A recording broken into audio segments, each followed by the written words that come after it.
Bloomberg Audio Studios. Podcasts, radio, news. This is the Bloomberg Daybreak Europe podcast, available every morning on Apple, Spotify or wherever you listen. It's Friday, the 18th of October here in London. I'm Caroline Hepker. Coming up today, Israel kills Yahya Sinwar, the leader of Hamas and the architect of the October 7th attack. What comes next? We have an exclusive report on how a London headhunter allegedly lured traders into sharing confidential salary and profit loss information. Plus, going backwards, city firms publicly say they're still committed to diversity, equity and inclusion efforts. Their staff tell Bloomberg that they don't agree. Let's start with a roundup of our top stories. US President Joe Biden has described the death of Hamas leader Yahya Sinwar as a, quote, good day for the world and a chance to end the conflict in the Middle East. Israel's military says that it killed the architect of the October 7th attacks during an operation in southern Gaza. Here is the Israeli Prime Minister Benjamin Netanyahu. I'm standing before you today to inform you that Hamas leader Yahya Sinwar has been eliminated. The person who committed the most terrible massacre in the history of our nation since the Holocaust, the mass murderer who murdered thousands of Israelis and kidnapped hundreds of our citizens, was eliminated today by our heroic soldiers. And today, as we promised to do, we settled the account with him. Today, evil has suffered a heavy blow, but the task before us is not yet complete. Prime Minister Benjamin Netanyahu speaking via a translator. Sinwar's death leaves the militant group with no clear successor. The news comes as Netanyahu continues to weigh his country's retaliation against Iran for the firing of 200 ballistic missiles on the 1st of October. China's economic data drop this morning has presented a mixed picture. GDP rose by 4.66%, the lowest pace in 6 years, but consumption, output and jobs gauges beat estimates last month. Speaking during a press briefing this morning, Shen Lai-yun, China's National Bureau of Statistics Deputy Director, says the country is going through sweeping changes. Since this year, we are faced with complex and changing external circumstances, increasing challenges and difficulties in the outside environment. The domestic economy is also upgrading and making structural transformation. So the temporary pains of this adjustment are being released. That was Shen Lai-yun from China's National Bureau of Statistics speaking there through a translator. Today's figures come after Beijing announced stimulus measures in late September, including interest rate cuts and support for the property and equity markets. And this morning, the CSI 300 is extending gains up by 3.3% after the PBOC central bank detailed more policy support. Bloomberg understands that ECB officials see a further cut to interest rates in December now as very likely. Those familiar with the matter say that's because the region is nearing its 2% inflation goal faster than expected. The central bank delivered a third reduction in borrowing costs yesterday. Speaking after the decision, ECB President Christine Lagarde said progress against inflation is continuing apace. We believe that the disinflationary process is well on track. And all the information that we received in the last 5 weeks since our last monetary policy decision, we're heading in the same direction, lower. That is what has caused us to make the decision to cut our 3 rates by 25 basis points. Christine Lagarde speaking there. She refused to be drawn on when and how quickly rates will be decreased, even as she argued that downside risks to inflation outweigh upside threats. An ECB spokesperson declined to comment on the news. In earnings, Netflix added more than 5 million customers last quarter and eclipsed Wall Street's estimates on every major metric. The streaming giant's sales for the period grew by 15% to just under $10 billion. Netflix CEO Ted Sarandos was glowing about the company's prospects. Looking into 2025, we're feeling really good about the business. We had a plan to re-accelerate growth, and we delivered on that plan. You can see that in our 2024 financials. We expect to deliver 15% revenue growth and 6 percentage points of operating margin improvement. And engagement, which we view as our best proxy for member happiness, because when people watch more, they stick around longer. So that's retention. Ted Sarandos speaking there. Shares in Netflix rose as much as 5.4% in post-market trading. A London headhunter has allegedly used fake names and made up job opportunities to obtain confidential information about market traders. Bloomberg's Christopher Pitt has more on this exclusive report. Traders at some of the world's biggest banks have allegedly been misled by cold callers dangling the prospect of jobs at the likes of Goldman Sachs and Morgan Stanley in exchange for details about their salaries, the makeup of their teams, and even their desks' confidential profit and loss statements. But often the jobs don't exist, neither does the named caller or their supposed employer. According to documents seen by Bloomberg and 10 people familiar with the matter, who asked not to be named given the sensitivity of the data, the calls have instead been made by staff at Odin Partners, a recruitment and marketing intelligence firm. According to the documents, the company reportedly used the information gleaned from calls to unsuspecting bankers and traders as part of what it calls its markets mapping of key players trading in some of the world's biggest asset classes, from rates to currencies. The co-founders of Odin Partners declined repeated requests from Bloomberg for an on-the-record response to the story, while a director at the company didn't respond to multiple emails and messages seeking comment. In London, Christopher Pitt, Bloomberg Radio.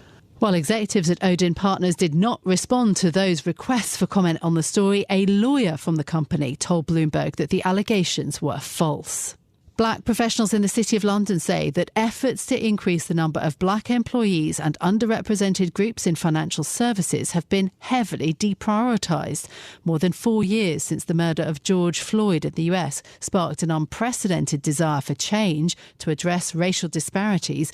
Bloomberg spoke to 20 black professionals who say that the city has given up on achieving racial equality. Stephen Adedoyo, former investment associate at Columbia Threadneedle and founder of Beyond Education, says that firms signed up to external programmes like 10,000 black interns without a plan in place to ensure their future career progression. If you think about it, these companies didn't start these programs, right? So the only reason why they were even working with 10,000 black interns or other initiatives is probably because their other peers were working with those initiatives, right? And it's kind of like, oh, it's going to make us look good. And I think the difficulty is that with programs like that, there's no succession. So it's kind of like, we have interns for a bit and then that's pretty much it. Now, some firms are really good and will try and figure out a way to retain that intern beyond an internship program. But for the most part, most of the firms that sign up to those programs, it's kind of like, hey, let's do this program and look good. That was Stephen Adedoyo, founder of Beyond Education. Research shows the pace of change has slowed. It will now take 50 years for the proportion of black talent in the UK's financial and professional services to near 4.4%, the percentage of black employees in the country's working age population. And lastly, UK regulators plan to ease bonus rules so that bankers can get payouts faster. The Prudential Regulation Authority is looking to abolish the 3-year wait in the UK before any part of a bonus can be paid. It's a change to a rule that was put in place after the 2008 financial crisis to discourage excessive risk. Banks have pushed to soften it as a way to make Britain more competitive for financial talent. In a moment, I want to bring you 2 exclusive bits, though, of in-depth reporting on finance. Will Shaw on that Headhunter story using fake identities to dupe Wall Street traders. This is a practice known as rusing. We're going to bring you all of the details of that up next. And also on black workers in the City of London who say that the drive for inclusion is no longer a priority in the industry. That from our own reporter, Tiwa Adebayo. But before that, Israel has killed the person thought to have masterminded the October 7th attack. That is the Hamas leader, Yahya Sinwar. President Biden says it's a chance to end the war. Joining me now is Bloomberg Horizon's Middle East anchor, Jumana Basechi, for more on this story.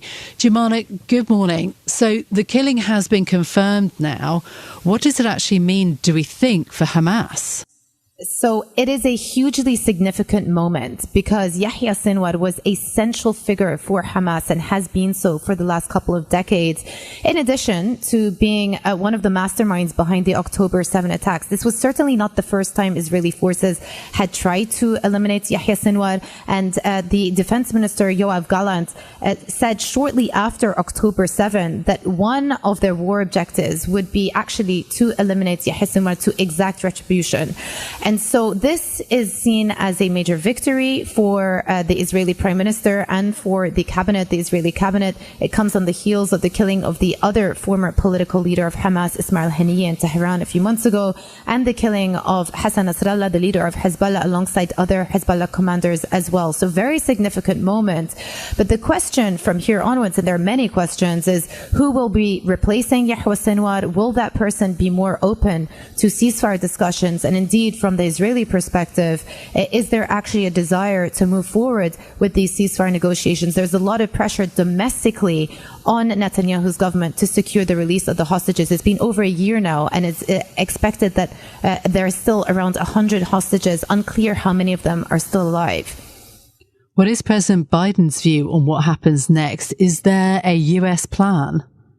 Yes, most certainly the international community see this as a window of opportunity to exercise diplomatic influence. President Biden was asked about it yesterday. He made some comments to the effect of this now being an opportunity for the day after. That's a quote, in Gaza without Hamas in power. We also heard from the Vice President Kamala Harris, all eyes on her, obviously being the presidential candidate. And she was saying it gives us an opportunity to finally end the war in Gaza, and it must end such that Israel is secure. Now, the Secretary of State Anthony Blinken is flying once more to the region. This would be his 11th trip, or 7, with the hopes of getting the ceasefire deal across the line.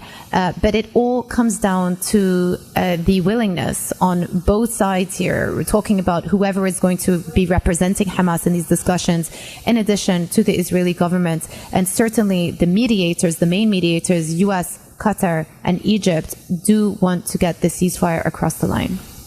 So what then of the potential Israeli strike on Iran and how this would layer into this conflict? Well, the backdrop to all of this is crucial here as well, because this hasn't just been a single front war that has taken place since October 7. It's not just Gaza that we're talking about. In the last couple of months, there has been a massive expansion of this war. It's being conducted on several fronts now. You have an active front in southern Lebanon, ongoing airstrikes in Beirut, selected targeted airstrikes around some cities in Syria, even targeted at some of these Iran-backed groups that are operating over there. We talked about the tit-for-tat escalations going on between Israel and those Houthi rebels. And then, of course, the big one is the expected retaliation from Israel to Iran in response to the ballistic missile attack that took place on October the 1st. So there are several fronts going on at the same time. And the key here is whether the success of a Gaza ceasefire would lead to a de-escalation amongst all of these other fronts. And it's been pretty clear from Israel's perspective that they're not going to stop until they feel that all of these war objectives have been achieved, namely that Hamas laid down their arms, that Hezbollah laid down their arms and retreat from the border, and Iran stopped their attacks. So it is a big question to see whether the steps taken from here onwards will be deemed escalatory in nature, or what the Israeli government has been calling escalation to de-escalate. And I guess we'll get the answers to that in the coming weeks. Yeah, absolutely. President Joe Biden is sending the Secretary of State Anthony Blinken to Israel as part of efforts again to continue the conversations and the diplomacy. Expected to be his 11th trip to the region since the October 7th attack by Hamas. Now, traders at some of the world's biggest banks have allegedly been misled by cold callers dangling the prospect of jobs at Wall Street banks in exchange for details about their salaries, the makeup of their teams, and even their desks' confidential profit and loss statements. But often the jobs don't exist. This story is brought to you by Bloomberg's finance reporter William Shaw, and Will joins me now on this significant reporting. Will, good to have you on the programme. Tell us a bit about what has been happening with these calls. So basically, this story is about allegations that relate to Odin Partners, which is a recruitment firm based in London and Asia. They say they've placed about 900 people at jobs in international finance after the past decade or so. Their clients include firms like Citi, Morgan Stanley, UBS, and Deutsche Bank. Now, the allegations that they face broadly are that for years, until as recently as last year, they would encourage staff to phone up traders using fake names for themselves and for the company, and they'd then dangle the possibility of a job perhaps at Goldman Sachs, perhaps at Morgan Stanley, that didn't exist. And the aim was to try and persuade the traders to hand over sensitive information about their own salary, their P&L, the makeup of their teams, which is very hard to come by in the industry. And Odin would then share this with its clients, allegedly. And we should say there's no indication or no suggestion that any of the clients knew where this information was allegedly coming from. What else do we know about these headhunters then and their practices? Well, so I think there's a suggestion that the instruction to do this was coming largely from the top. So people familiar with the matter told us that executives at the firm encouraged them to do this. And now, according to people that we've spoken to and written communications that we've seen, as recently as 2022, James Hext, who's one of the co-founders of the company, was encouraging members of staff to ruse. So then hang on, how big a breach of trust or even of the law is this actually? So we spoke to a criminal lawyer who said that, well, obviously not commenting on whether or not these allegations were true. He was saying that potentially this could engage the Fraud Act 2006, these allegations, and that it could move towards the territory of fraud by misrepresentation. Now, I should say Odin have responded to this. In a letter to us last month, their lawyers denied the allegation. When we've spoken to them again this month, they've declined comment in much real detail. What they say is, and I'll read this out, Odin Partners is currently in dispute with those that they believe are responsible for the allegations and has been advised not to engage publicly on the issues raised by Bloomberg at this time. Okay, so the headhunter then, talking about that, what does it mean for the traders and the trading desks potentially involved? I think one of the things that was interesting, speaking to traders, both who'd been allegedly targeted and just traders more generally, was that they weren't massively worried about this. I think there's not much. A bank might worry about its P&L data being shared through false pretenses, but I think one of the things I learned is perhaps that traders are focused very much on the money that they make and are perhaps like less concerned about issues like this. I think they also value the market color that they pick up from headhunters during the kind of regular phone calls that they have with recruiters all over the city of London. Anything else that we should know about this reporting? Because it's some in-depth reporting and really pretty fascinating. Other things that we should think about?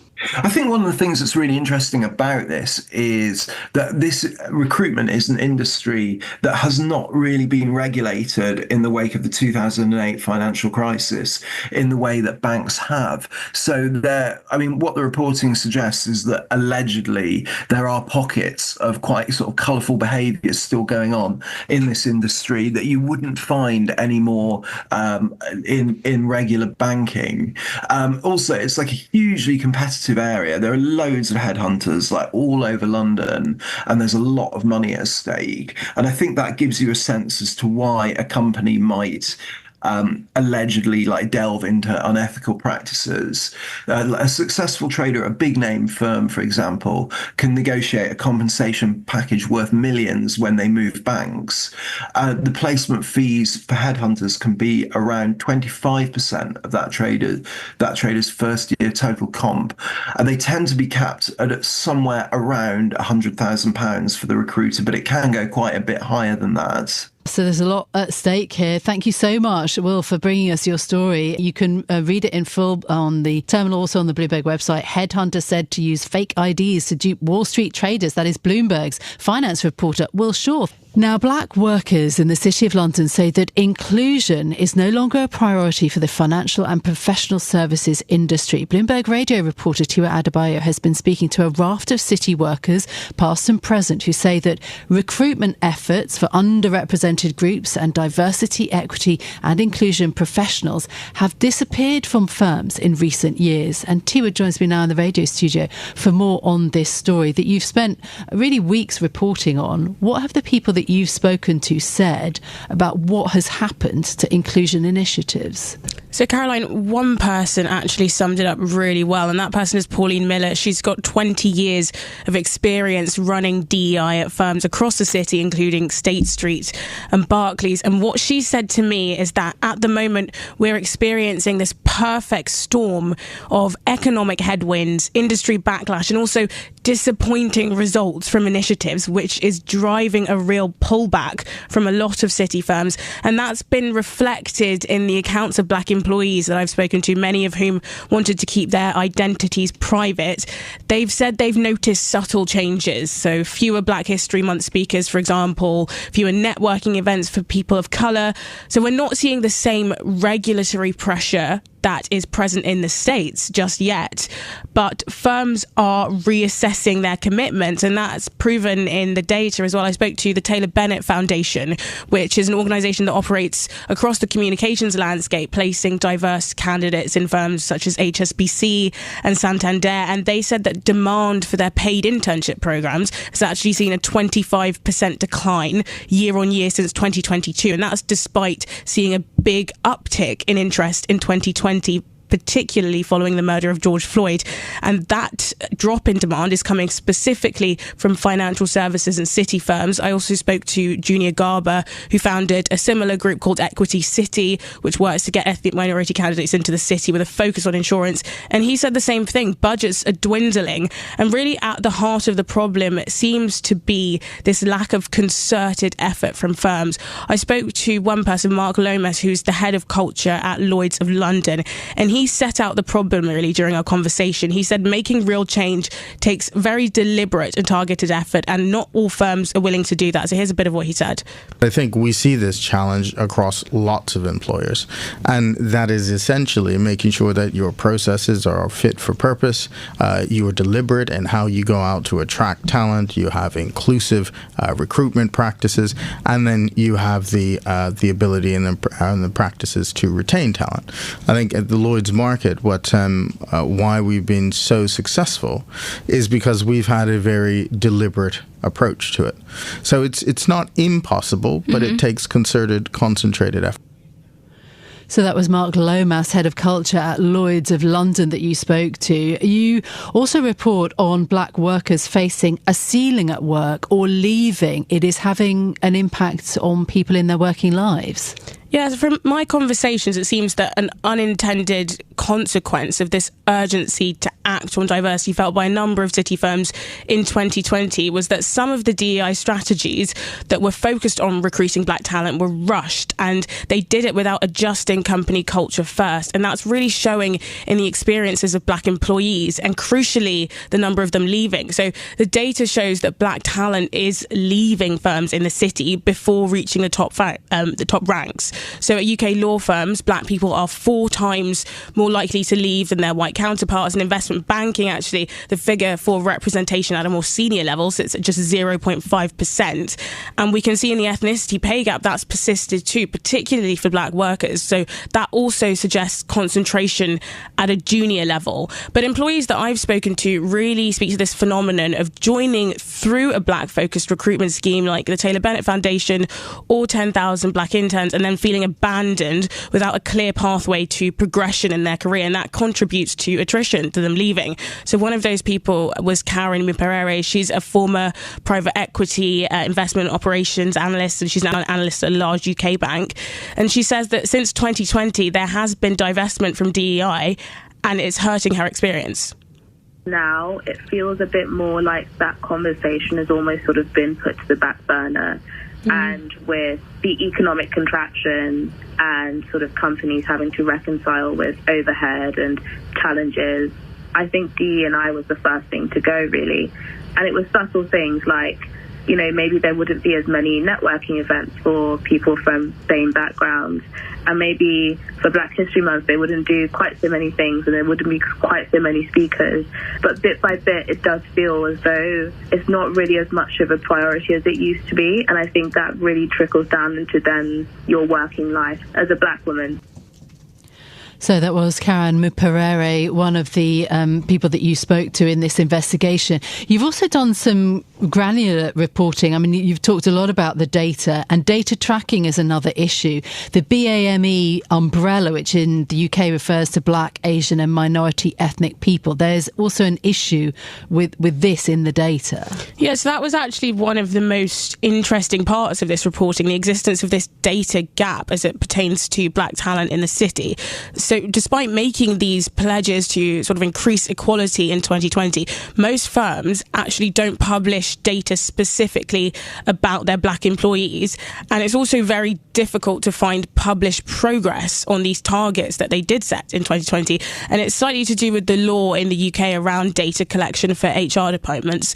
They rely on something called self-reporting. So Black employees and other employees have to volunteer that ethnicity information, about themselves, and it hurts the progress of DEI. So one professional I spoke to, who was the first London-based global DEI director at an asset manager, said whilst they were in that role, they were only able to collect about 65% of the ethnicity data for the company from employees, and that severely inhibited their work because they couldn't back it up with these data points. And they say that the work was then reduced to performative action. And when I spoke to groups who try to lobby for change, like Change the Race Ratio, which tries to get more Black representation at a board level, they said quite simply, what gets measured gets done. So without the data, it's really hard for firms not only to track their progress, but for DEI professionals to justify that investment into what they're doing. And it's something we see repeated across the city, across different firms. So until that problem gets solved, perhaps the pace of change will stay stagnant or even slow.